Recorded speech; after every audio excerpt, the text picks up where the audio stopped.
मंडळी, तर आमच्या इथं उन्हाळा चालू झाला आहे. तर म्हणजे तुम्हाला वाटेल की उन्हाळा चालू झाला म्हणजे नेमकं काय झालं, तर बघा आमच्या इथं उन्हाळा काम चालू झालेलं आहे.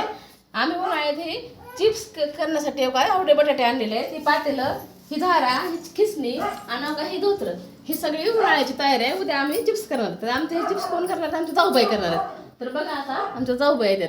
तर बघा बटाटे किती आणले ती जाऊबाईंना विचारू आणि काय काय बनवायचं ते पण विचारू. ताई सांगा तुम्ही काय काय बनवायचे ती. चिप्स बनवायचे, 40 किलो बटाटे आणले, चकल्या शाबून बटाट्याच्या चकल्या बनवायच्या, आणि उन्हाळ काम मध्ये काय काय उन्हाळ काम करायचंय. ज्वारीच्या पापड्या, कुरवड्या, बाजरीचे खारवडे, आणखीन भरपूर आणखीन भरपूर आहे बघा. लाल तिखट करायचं, काळा तिखट करायचं, शेवाया करायच्या, असं भरपूर काम आहे. आम्ही उन्हाळ काम मध्ये सांडगे. हां सांडगे करायचे, डाळीचे सांडगे करायचे, परत आणखीन बुसकटा सांडगे करायचे. मग तुमच्या त्या उन्हाळ काममध्ये काय काय करतात हे कमेंटमध्ये नक्की सांगा. आणि तुमचं उन्हाळ काम चालू झालं की नाही हे पण कमेंटमध्ये सांगा. तर पुन्हा भेटू पुढील व्हिडिओमध्ये. तोपर्यंत श्री स्वामी समर्थ म्हणा. रामकृष्ण हरी.